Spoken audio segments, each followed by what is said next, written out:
It's what opens up all the doors. Remaining curious for me also means not being in a position of being a judger. You know, because the moment we everyone, I think, definitely me, go to a place of judgment, all the learning stops. The curiosity 100%. stops, you know, and you can't progress from that place. But remaining curious, being a learner, therefore being a learner, learning about myself, it's amazing, uh, and very worthwhile through curiosity, right? That was such a powerful statement that curiosity is everything. That was really awesome, honestly. And I mean, it's synonymous with discovery, right? Like, Yeah, yeah. It's like the lubricant. Without it, the machinery just grinds to a halt. yeah. Oh, That's a If I, powerful statement too. no, it was, I was at a wedding myself. I'll share a story because it's just us guys on here. I was at a wedding a few weeks ago, and one of my friend's fathers was there, and he's 82 ish, and he had just come back from hiking somewhere crazy, like Kilimanjaro or something, right? Whoa. And he's getting into meditation. mhm. Has become a yogi in the last few years, and I sat with him, and I'm like this is so like my dad can't get off the couch, to go to the kitchen to get something to eat, and he looked at me and said, "This is what keeps me young, like growing. Like I'm 82 and I'm growing." And he's got this incredible curiosity, obviously, about at 82 or at 80 he was curious about yoga, and its effects on the mind, the body, the soul, etc. It's so fascinating to watch because to me it's like when my friends start talking about retirement. You're gonna what? You're just gonna put on the brakes and stop growing, right? Are you curious? Like I'm curious. I'm 60 and I'm curious to know how far I'll hit a golf ball when I'm 70. I think I'll hit it as far when I'm 60. I won't know for 10 years, God willing, but I love the fact that Mikhail embraced the curiosity. Yeah. Yeah. That reminds me, Steve, of the video that I sent you. I have to send it to you as well. Oh, yeah. There's have you heard of numerology? It's the Yeah. study of numbers. So Mhm. there's a lady on YouTube. Her name is Gail Minogue, and she is extremely wise. And she has a video about why you should not retire, and proceeds to say that humans are actually supposed to we are built or have the capacity to live 120 years. Why don't we? And she says you not retire because the moment you decide to retire and stop moving, stop growing, stop being curious, right? You actually start going the other direction. If you don't give yourself, your body, your soul a purpose to keep moving, why should your body stay alive, right? You have to keep moving, you have to keep growing, you have to keep thinking, you have to occupy yourself with something. Maybe Mhm. it's not a full-time job in corporate. Maybe it's, making YouTube videos, or it's making, flower arrangements from seashells. Who knows? Whatever, it could be anything, but at least doing something with your life. I send it to my mom too because they're in Costa Rica. I don't know if I told you guys this with the original. No. Yeah, so they decided to retire there a few years. They kind of took the route of early retirement. My dad did remodeling, and he was tired of Chicago. My mom worked for the city, and she was tired of working for the city. She worked in like the Cook County courts, as a clerk. And they just decided they moved to Costa Rica. And my dad still keeps moving around. He still keeps doing stuff. He helps his friend with the remodeling, whatever down there. But my mom sometimes doesn't. She sits there, she plays her games, whatever. I want to make sure she saw this because she's sometimes not feeling well, and then, she'll complain of these aches and pains. And I've told her many times, I even did like a reading for her where Spirit was like, you need to start moving around. You can't sit there sedentary. You need to move your blood. You need to move your body. You need to try to lose some of the weight. And it's so powerful. But it's true. If you sit there, where do you telling your body to do? What are you telling your brain to do, your soul to do, right? You have to give it some sort of purpose. So I fully agree that curiosity is that lifelong kind of fuel, right? So what I took away from that video, Joe, or those videos, was she was specific to say, if you're like 65, you've got to be planning your next 30 years right now. Exactly what you got to plan to live to 95. So when you get to 95, you can plan the next, segment. It was really, right. And it's like, I think if you have the mentality that's how you live, that's what's going to get you there, like. Absolutely. It's all about that, right? It's all about that mentality. Yep. Chime I like in, it. Mikhail. I like it. Yeah. I use this phrase occasionally. In sports, there's the concept of running out the clock. Do you know what that means? No. Like sometimes a team will have a lead and they'll literally like stop playing. They'll just run the clock out until the game's over. Right. And I see a lot of my contemporaries now in life, they're like running out the clock. Like they're not like trying to get stronger, smarter, learn something new. Like if you have time, what a great time to go take a class right now, learn about something that you never had the time before, and I think I'm going to get up. I'm going to go to the health club. I may meet a friend for lunch. Then I'll come back and take a nap. I'm like, oh my God, that's a day? Are you serious? Like I've got 32 different things going on, everything looks shiny to me. I want to conquer this. I want to conquer this, So I think it's my curiosity. So I have a question for you. I do know a little bit about your story and kind of how you got here, but what would you say what was the fuel that kind of turned you on to this insatiable, thirst for curiosity or knowledge, or right, that did that for you? What was that turning point, or right? You're asking me or Both of you, actually, but yeah. You want to go, Mikhail? No, you go ahead. You're the star of the show. No. You first, please. I've always been driven by, and I say this sincerely, like even in my professional life, I was never driven by money. I was driven by learning and winning the game, especially, when we're both traders, right? And so when I got into trading, I was taught a system of trading, right? And I bought into it, and it was very painful.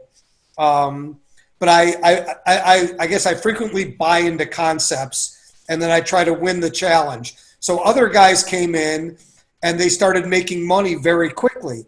And the guys that recruited me and brought me to the trading floors kept saying to me, "You're doing fine. You're doing fine." And it was in the struggle kept me going, right? Whenever I think, to answer your question, Joe, I get myself into struggles, and then I want to prove to myself that I can get through them and get to the other side. And I watch these other guys like start making money, like trading, like right off the bat. And we would go upstairs, the market would close at 2:00. We'd go upstairs and they'd like laugh at me going, "You didn't make any money today? How could you not have made any money today?"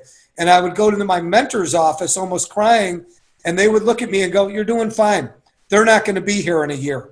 I'd be like, "What are you talking about?" They're making money. Yep, but they haven't paid the price to learn how to make the money yet. You are. You're in the struggle. And what keeps me going is getting myself in struggles and then working my way through the challenges and figuring it out. That's what keeps me curious. Can I do this? My most recent thing is I'm a golfer, and I thought that the highlight of my golf was 20 years ago. I was never going to be better than I was when I was 38, and I was pretty darn good.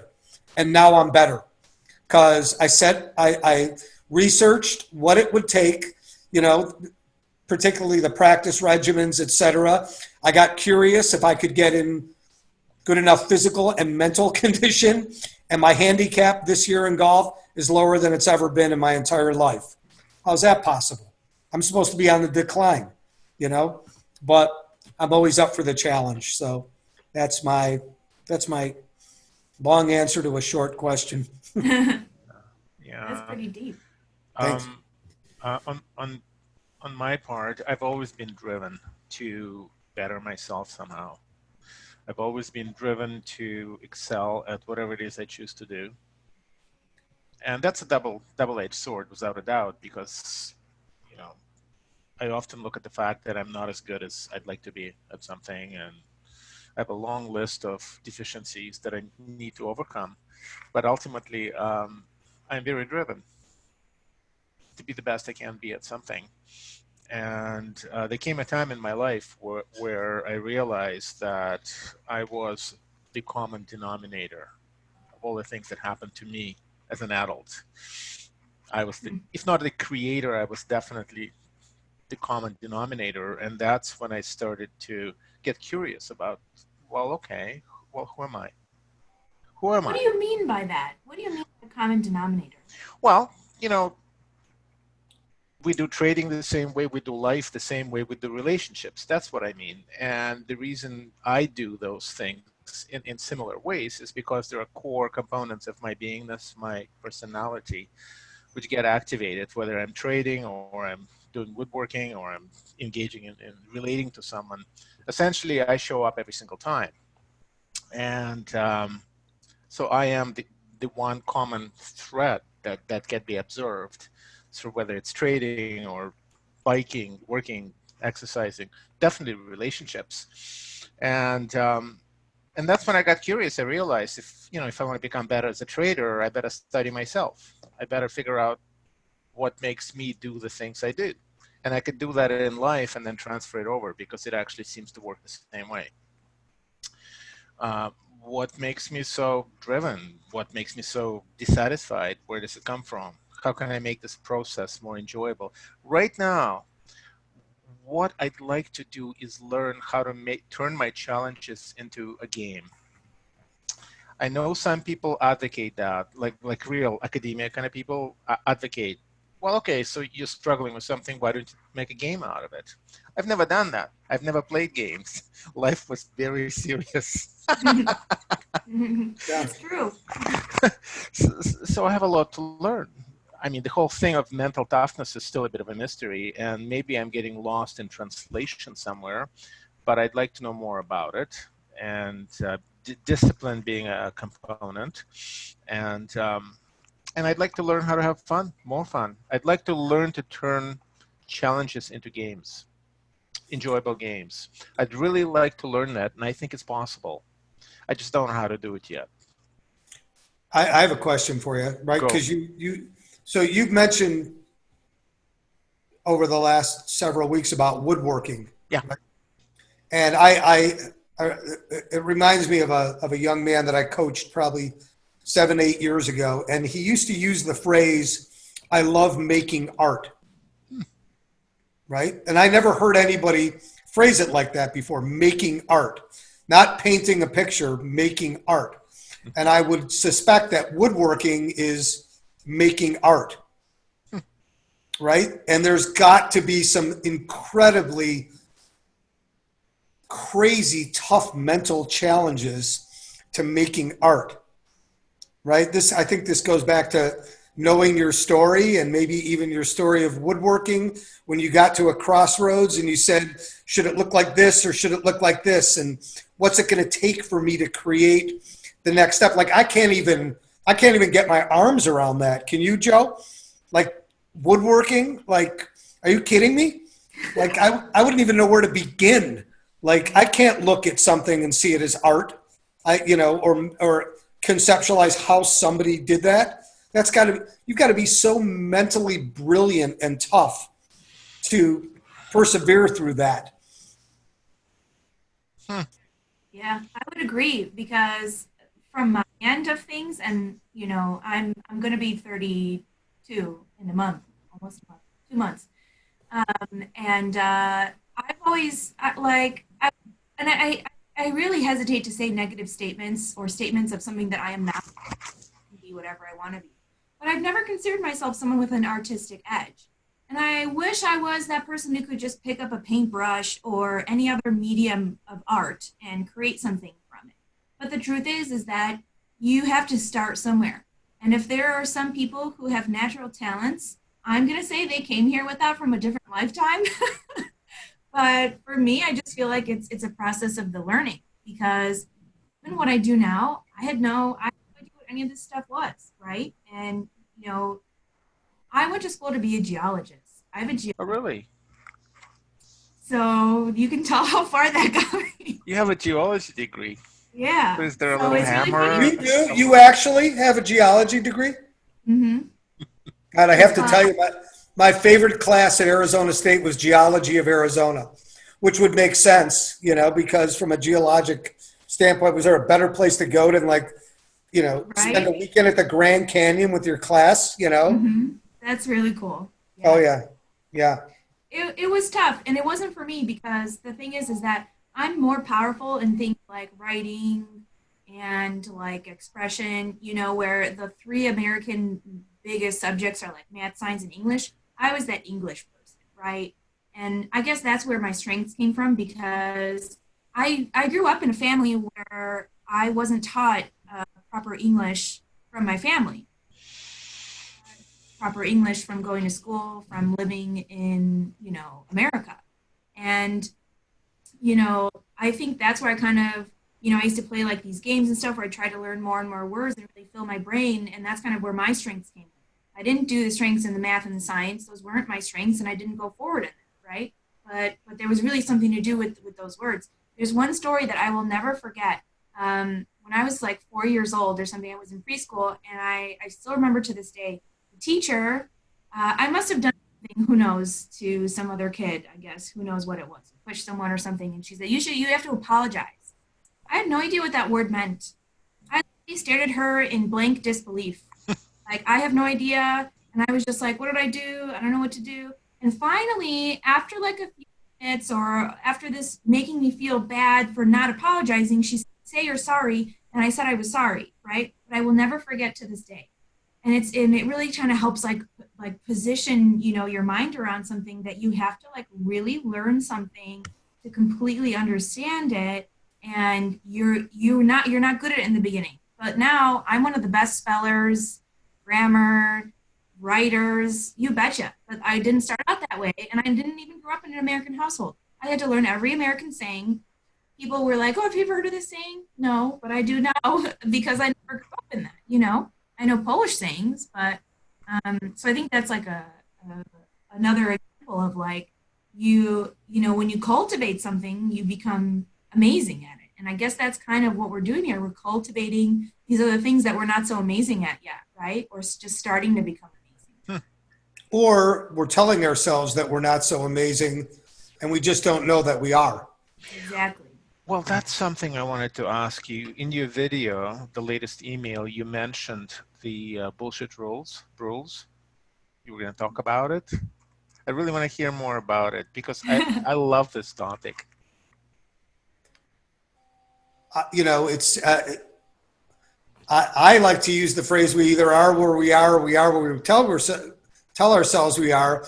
Bullshit rules are however you interpret them to be. Like, you know, I like one of the classics in the on the most recent video that I watched by the guy who, what's the fellow's name who developed the topic, Joe?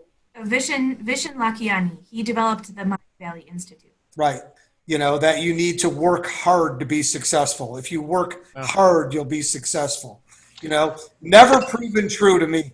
Like, that the smarter I work, the more successful I am. The happier I am when I'm working, the more successful I am. Yeah. Every time I've tried to work hard, you know, I've fooled myself into spending countless hours on a hamster wheel, you know? Yeah.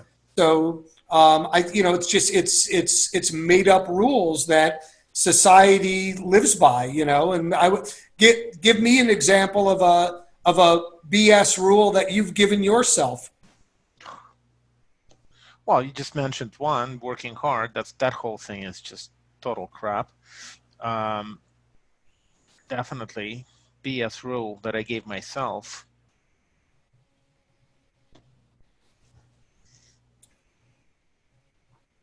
What's a rule when it comes to trading? I don't have any BS rules when it comes to trading, though I am struggling to find the lightness in the experience right now. Like I'm a little kind of jammed up, but I don't have any BS rules when it comes to that. Say that again. You're struggling to find. Well, I think I'm a little too serious, and I'm kind of tense and overanalyzing things a little bit, and I'd like to lighten up. And that's partially why I mentioned the idea. Well, what are your expectations? Like living, process, money. What are you referring to? Why do you trade? Well, one thing is I love it. I love being in the moment of the whole thing. B is definitely I like the money for sure, and I like making it as opposed to losing it. And this is my way. It forces me to do the work of becoming present, more so than a lot of other things, because I can go through life, I can go through my days fantasizing and daydreaming and doing things and being engaged in activities and remain completely unconscious, essentially, half aware of where I am. But if I approach trading that way, I'm going to get penalized pretty hard. I'm going to lose money. It's going to hurt. So I find that there is this giant stick at the end of that whole experience, and I'm using my trading also as a way of forcing me, giving me a lot of extra reasons to be present. So that's interesting. Yeah. Can you elaborate on that? Well, for me, being present when I trade means I have to check in with myself. I have to know where I'm at. I'm a discretionary trader, so I have to be there. I have to make sure that I'm running with the right faculties at any given time. And if I'm being off, if I'm having an off day and I don't even know why, then I'll hold myself back. It's checking in with yourself, being present to where you're at, where I'm at in the moment. And trading forces me to do that, and I welcome that. So for me, it's almost like an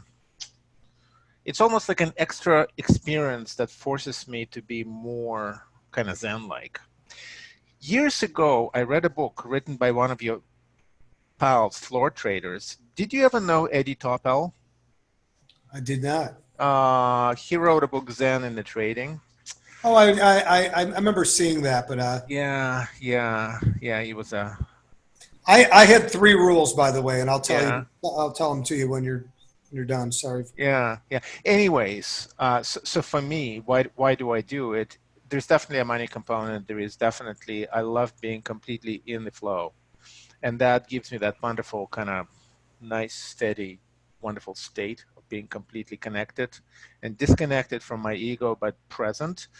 And then I use the whole thing as an exercise to get closer to being present in life. Oh, cool. And it works. It better. Trading is an art and a discipline. Yeah. You know, my rules were never compare myself to anybody else, don't overtrade, and get out of losers quickly. And somehow or another, I might have told you this, but I went 18 and a half years without a losing month. That's remarkable. Yeah. That's got to be a statistic of a century. Yeah. This is awesome. The only blip was the month that the stock market crashed in 1987. Yeah. And that was, I didn't count that because that was by forces out of my control. Had nothing to do with the artistry of my trading or my discipline. You know, I got caught the wrong way for several days. Yeah. The business of not comparing yourself to anyone, that's really essential. That is so important. And I have to say, I used to compare myself with everyone. Yeah. Not everyone. I'd only compare myself with people who, in my mind, were considerably more accomplished. Well, you know that there's a reason also for me. You know, this ties in with what I've discovered about my own spirituality and the way the universe works, because my partner and I used to come up from the trading floor at the end of the day and go to our office, and we had a stack of trading cards Yeah. in those days. Joe, you're too young to remember, but all of our transactions were made on cardboard trading cards with a buy side and a sell side. And at the end of the day, we would go through them all. And one day, my partner, my best friend who I shared an office with, started literally yelling at me. Why don't you want to be like this guy? Why don't you want to be like this guy? Why don't you want to be like this guy? You know, the biggest earners, the greatest traders. And I looked at him. I said, where do I sign up to be me? Mm. And he said, what do you mean? I said, this whole existence is so crazy. I come in here at 7:20 every morning. I manufacture money. There's nothing on these trading cards other than me manufacturing money that doesn't even exist. It goes into an account. And then I go home at 2 o'clock. I have no lights to turn off, no employees, no payroll, no anything. And I get to come back every day and do it again and again and again. This is so great. I just want to be me. Mm. And when I had that attitude, the universe just like showered me with financial success and freedom and relationships and happiness. And as I look back years later when that all ended, and I was resentful of other people in business and in life that didn't have the struggle that I went through and all this other stuff, I said to myself, oh my God, when I just wanted to be me, I had it all. Yeah. I stopped wanting to be me, you know, and look what happened. So, yeah. There's a wonderful song with the words in it, love what you have and you'll get more of what you love. Very good. Yep. I resonate with that so much because one of the things that I'm dealing with too right now, which I will tell you guys if you're interested in hearing, is really coming back to this idea that, and this is a quote on my wall, what you feel is what you are going to attract. So literally put that, I imagine like a galaxy, like an aurora around me. And that's the energy that I put out, that no matter what, like I decide how I want to feel. So in order to have the life that I seek, all these dreams that I wish to accomplish that really seem far-fetched, all I need to do is match that inside of me and know that it's already here. And that's exactly what you just said. I just want to be me. I'm not trying to be the future me. I'm already me. I'm on my path to be me. And by the way, Joe, this goes back to our discussion of 25 minutes ago about the victim and the hero. Mm-hmm. If you look at that little message that you read, if you are the victim, your phone's going to ring in 15 minutes from another victim who finds their way into your life and goes, hey, how's your day today, Joe? Pretty shitty, huh? Just to make sure you're not doing too good, you know? Right. And when you live as the hero, the phone rings and goes, hey, wow, you're the person I needed to call because you're the person I reach out to when things get rough because you know how to get through it, you know? Victims find victims, heroes find heroes, and the universe takes you right down that path to how you feel, for sure. I've lived it. I know it. Mm-hmm. Yep. Yeah, well, you've lived on both sides of it. Yeah. You see, I was a guitar maker. I made a living as a guitar maker for many, many years, and I knew I wasn't going to get rich. Like, it's a no-brainer. I flirted with the idea of running production and selling more instruments and equipped a shop, a full woodworking shop, and quickly found out that I just wasn't willing to work that way. And so I was more of an artist in that respect. And there was a spiritual component. You meant rich in a monetary sense, obviously. Yeah, that's right. There's only so much you can make with your hands. But there was definitely an artistic kind of component to being an artist, being expressing your inner energies through your work, expressing yourself. But in that sense, we're all artists, aren't we? Did you ever get to a point in your artistry of in your craft where you got to that crossroads and got frustrated because you didn't know how to carve the next angle, or you couldn't visualize what the rest of the piece looked like? There had to be some time that you got at that crossroads where you had to be mentally tough to persevere. I can't imagine. I mean, it's so complicated. Oh yeah. Well, I was kind of like take no prisoners sort of thing, and just figure it out, just make it happen, just do it. I think that was tough. I think that took mental toughness. I mean, making a guitar, I can't even make a pizza, let alone a guitar, like. And they have to sound, they have to feel beautiful, they have to feel great in your hands. Yeah. And they have to sound wonderful also. And they have to be well made to take on the rigors of, let's say, professional traveling musician. So there's a few things that goes in there. But that was kind of art for me.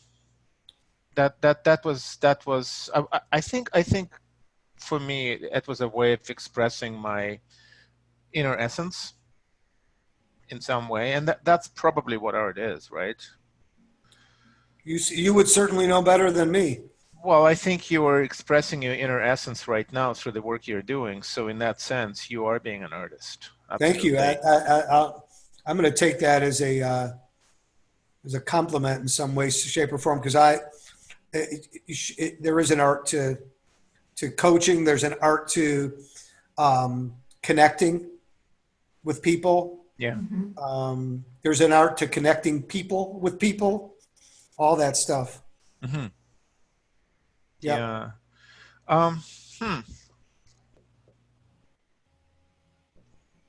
Yeah. So any advice on, let's say, coach? So I'd like to turn my challenges into games and lighten up a bit. How do I do it? That's a great question. Tell me. You tell me, please. Well, a great coach never gives advice. Oh. Right? You have the answer inside of you.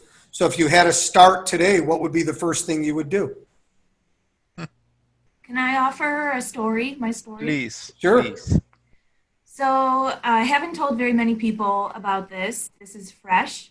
I, about almost 4.5 years ago, was introduced to a botanical, which is called kratom. I'm not sure if either of you have heard of it.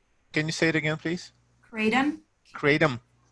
It's related to the coffee plant. It grows in Thailand. And basically, workers in Thailand discovered it, many years ago, where they would chew on the plant, and if they took like a little bit of it, it would give them energy. So kind of like coffee, right? It gave them energy and focus. What they also figured out was that there was different types of this plant, and the more you took of it, of a certain strain, it actually gave you sedation. Oh. It relieved pain. It relieved anxiety. However, just like many plants that grow on Earth, which are, may not be good for you, right? It like triggers your opioid receptors. Okay. So a lot of people use it to get off of pills because it helps them get off of the chemicals. But what they don't tell you is that you should not take it every day because your body gets used to it. So I started taking it for my anxiety. I was working a very high intense office job, running between Schaumburg and the West Loop of Chicago, just, back and forth all the time and working my ass off all these hours. And someone introduced it to me, and so I started taking it here and there. Over time, it increased and became more and more, to the point where about 1.5 years ago, when I finally started working from home, I'd just be sitting here, at my desk, and it would every 4 hours, this thought came into my head that I needed this. So I would take it over and over. I would take scoops of it, wash it down, and at some point it wasn't even working anymore. I didn't feel the focus. I didn't feel whatever. So if I took some to go to sleep, okay, I was asleep, but what was this doing for me? I started beginning to realize that something's not right here, but I couldn't stop taking it. And I found myself addicted. So Say that again. I found myself addicted. Mm-hmm. I was addicted. And a couple of revelations. So my current husband, who I am divorcing, right, so it's been over a week now. It's been a week and a half. Sunday, a week and a half ago, he saw me taking it and he said, "Why are you taking that?" And despite tension between us, obviously the relationship, dissolving, he cared enough to research about it and all the effects and read a bunch of stories of the science behind it and what people are experiencing. And basically was like saying that, these people are saying that you can't stop taking it right away. You have to wait for your way down, and it's gonna be tough. It's a withdrawal. It's detoxing. So I set off on my journey and I said, you know what, this has been holding me back for too long. I never thought of it as a drug, but it clearly is. And then I started taking doses farther apart, and the chills and the cold sweats were absolutely awful. The first 9 days were so incredibly difficult, mentally, physically, emotionally, where this stuff was lifting me up before, and now there's an absence of it in my brain chemistry. I'm like garbage. I can't think. I'm normally a very high functioning, I work a lot, pound workout, high quality work. I could not put my mind to nearly half of what I was able to, right? The physical feelings, the just constant sweating and being freezing and waking up in the middle of the night and just feeling that anxiety coming back up that was like, you ignored me for so long. Here I am, right? So it's been a hard, last week and a half. It's getting better, but Steve mentioned Gabrielle Bernstein and some sort of podcast. So I went and I found the podcast and I started listening to it, and she mentioned that she had a cocaine addiction. Oh. And I thought to myself, wow, this spiritual leader, I wish to be a world-renowned spiritual leader one day, was also had an addiction story. And she made her way out of it. And I'm not going to sit here and judge and say that her cocaine was worse than mine. It's the same thing. You start thinking that you need something to fill a void within you or to stimulate you up to a higher level. Mm-hmm. And it gets to be imbalance. And what we're doing here is seeking all of this balance, right? Mm-hmm. And so what I started doing, I was about 3 or 4 days in, and I started researching. The last time I researched was many months ago. I didn't find anything. This time I found stuff. People are telling their stories about how they did it, about how they were introduced to it. One was trying to replace coffee. Another one was, had an illness, and was taking it for pain and whatnot. And these people start talking about how they did it, and they start sharing their secrets. You have to taper off. Get yourself little pill cases where you can measure it out so you don't, live on your will. And I thought to myself, how do I make myself more successful here? I started a spreadsheet. So first I was writing it down. I just write down when I was taking it so I could be aware of how much I was taking and when. Mm-hmm. And I turned it into a spreadsheet where I listed the time I took it. I listed how much I took in grams. I listed the amount of hours between the previous dose. Mm-hmm. I listed my symptoms, and I have a whole list of symptoms, and I just started writing the blog article where I'm going to share this with the world so that they know. I don't knock it, just like anything, it has its benefits, but in moderation. And I think that there was something about me creating that spreadsheet where once the physicality of it started not being so bad, the mental still comes in. And it's like, oh, but you want some. But you should have some right now. That was the whole thing these last 4 years. That my brain kept thinking I needed it, and I didn't. And so now when I sit here and I'll pull up my spreadsheet, and I'll be like, you know what? Let's play the game. I'm going to push another hour. I'm going to do something, and I'm going to distract myself so deeply that I'm not thinking about it. Next thing you know, hours go by. So I've invented a game. The game is see how long you can push it and then be excited when you see that number of hours in between doses going up. That's How heroic.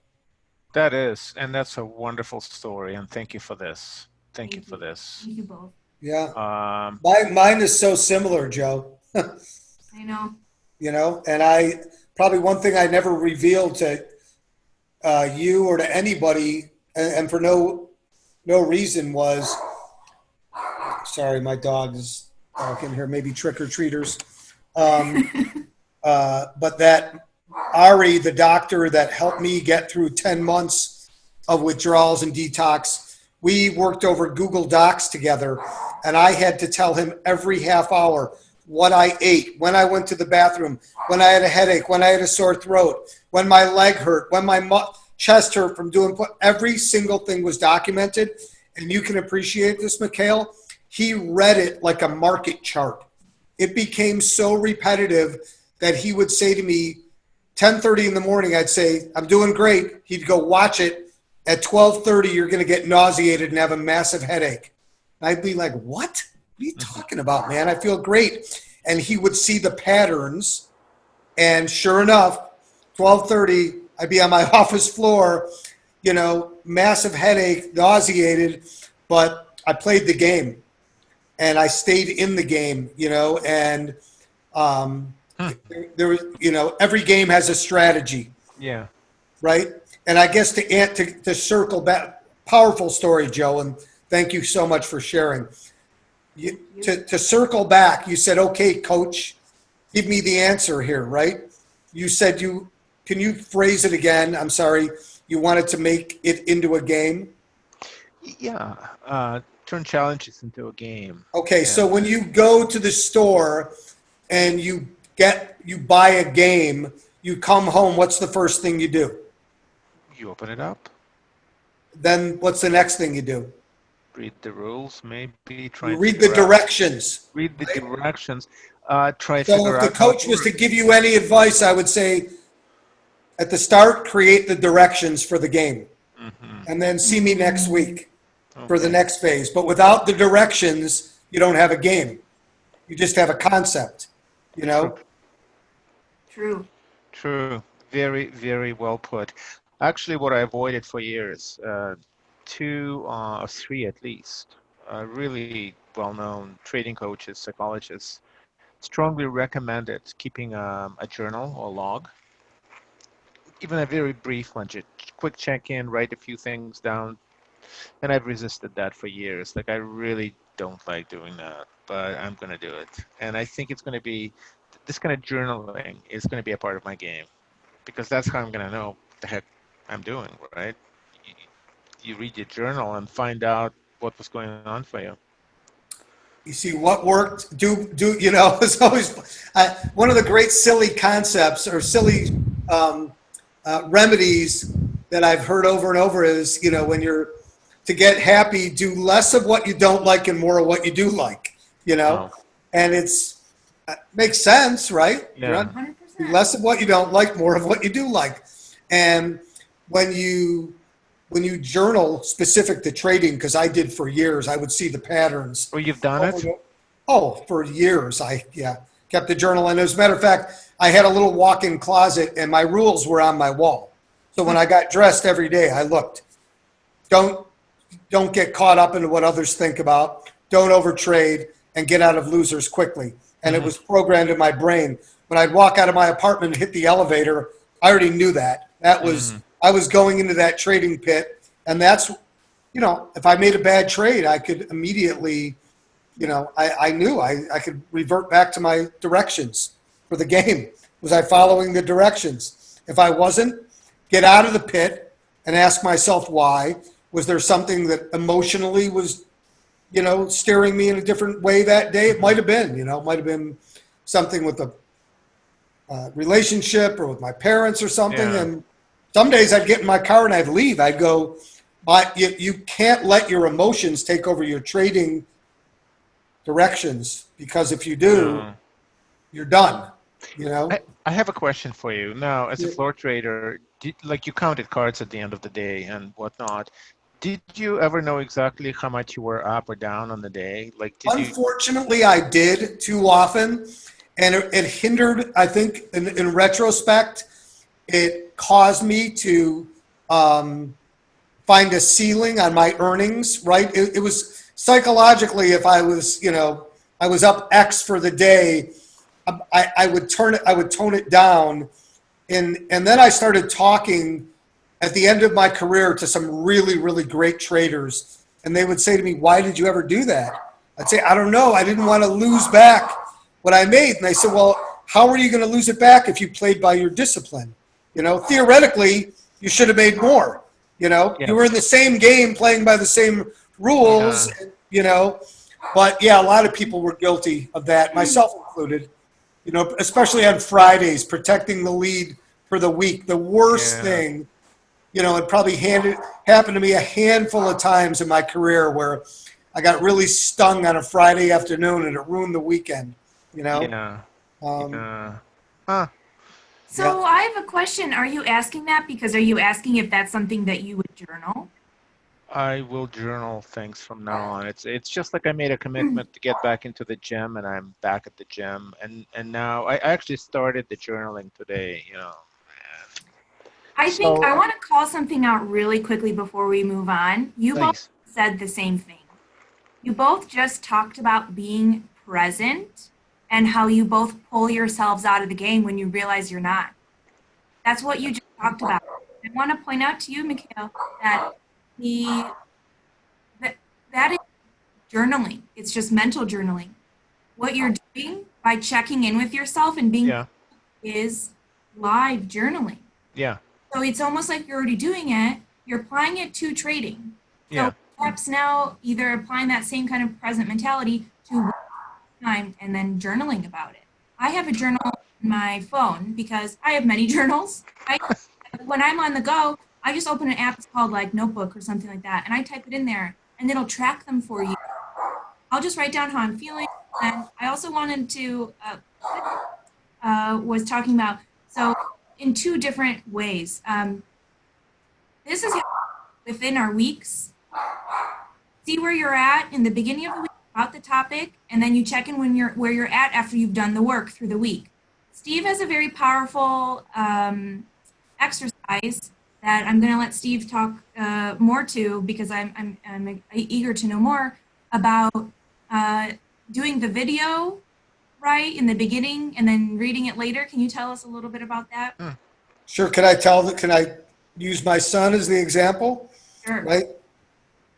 And I shared this with Joe a few weeks ago, also, Mikhail, but I have a 23-year-old son that wanted to get into coaching, and then he got diverted because his older brother was in business and said to him, I'm looking to hire somebody, and why don't you come and work with me, yada, yada, yada. So now a year has gone by, and my son is not quite in love with what he's doing for some reason. He didn't chase his passion, and he's blaming his lack of productivity on other people, saying he's not getting enough coaching, he's not getting enough training, people aren't holding him accountable, he's not being challenged.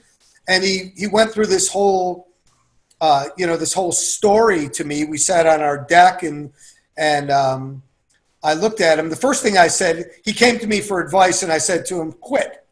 And he looked at me and said, quit? What do you mean quit? Like, why would you tell me to quit? And I said, well, I don't know. You just went through this whole story about how much you didn't like it. And by the way, I didn't say quit right now. I didn't say quit tomorrow. I didn't even say quit a year from now. I just said the word quit, and you freaked out. So I said, I think what you need to do as an exercise is go home and tell the story into your phone. Hit record, tell the exact same story into your phone that you just told me. And then after you have it recorded, go in your bathroom, put your phone on your counter and look at yourself in the mirror and hit play and listen to the story that you just told me, because nowhere in that story were you holding yourself accountable for anything. It was all everybody else's fault. And Brett has a role, not only a cameo, but a starring role in this performance somewhere. And you need to listen to it and look in the mirror, see the man in the mirror, and ask yourself how much of that story is true. And he actually did it, and it was very powerful. He called me up. His voice was cracking. And I said to myself, wow, I think I created an amazing technique there moving forward for accountability and the quote unquote, the truth. So not a bad thing to do sometimes when you get caught in your story and blaming other people. Yeah, I think that's really powerful in many ways. At the beginning of your journey, right, where something triggers you, where you're like, I have to change things. Things have to change. So you talk about where you are, and then you go through your hard work, because it takes hard work. That's what it is, right? No matter how you do that work, it's hard work. And then at the very end, where you're feeling like, you know what, I don't feel like I'm stuck anymore, and then do the video, replay that other video, and then look at the video you just did now. So we're doing it like a weekly scale too, but at smaller things. So, right, for me, it's like just getting through another week of this, bring down this kratom. I start at the beginning. What's my goal this week? My goal is to get to, X amount of hours, between doses, right? And then this is how I'm feeling. This is where I'm at, right? I'm at the end of the week being like, okay, where am I now? How am I feeling? What have I accomplished? Where's my mentally tough? Because that's mental toughness. Mental toughness. That is really testing your mental toughness. Absolutely. And I think willpower goes hand in hand with that too. Yep. Mental toughness, willpower. And honestly, key word, mental. How many things can you find in your life around you which are literally mentally made up, that you made up or someone else made up, or those rules, right? Your parents told you, society told you, you thought it was what was going on, and it's just, it doesn't even apply. You look at it and you're like, this is really bullshit, right? I'm telling myself bullshit. I'm believing something. It's these underlying beliefs that I have to be perfect, that I have to be hardworking, that I'm not doing anything wrong. That's a big one for me. I was always like, oh, no, I control myself. I'm good at what I do. I'm not doing anything wrong. And then, someone's like, can you stop bitching? You bitch every day about something. You didn't throw out the garbage. You didn't do this. While that may be correct, why am I bitching about it, right? Why do I even go there? And it's just this mentality of thinking that I'm not the problem, he's the problem. When you look at yourself and you're like, okay, I am the problem. I am just as equally part of the problem, because mentally I'm not telling myself that I need to change, and I'm like just literally blocking this, this thing that's not, right, or whatever you want to call it, right? I'm blocking it, thinking that I'm doing everything right, when I have to look at myself and say, really, what am I really doing? What can I pull out that's not, that's not as it seems to me mentally. So the challenge for each one of us by next Thursday is to come up with 3 personal rules from our own experience. Okay, that's going to be awesome. Yeah. It's going to be hard, but that's going to challenge me. That's why we're here. Yeah, thank you for that. Yeah, awesome, guys. Great conversation today. Thank you. Yep. Thank you. Talk to you soon. Thank you. Like to, Ellen, by the way, next week, hold up one of those guitars that you crafted. Bring it up. Show it to you. Absolutely. I'd love to see it. All right. You can post pictures and videos on the community in the app too. Really? We would love that. So you could post pictures, you could post videos, you could post just words, checking in. So Steve, any feedback you can post on this hour too would be awesome. I think it was great. Love it. This was Thank great. you guys for making me smarter. Yep. Thank you. Thank you. Thanks for not giving anything away. I'm going to have to work for it. Create the directions. Right. I can't wait to see them. Okay. It's your game. Talk to you soon. Peace. Okay, Bye. guys. Bye. Thank you guys.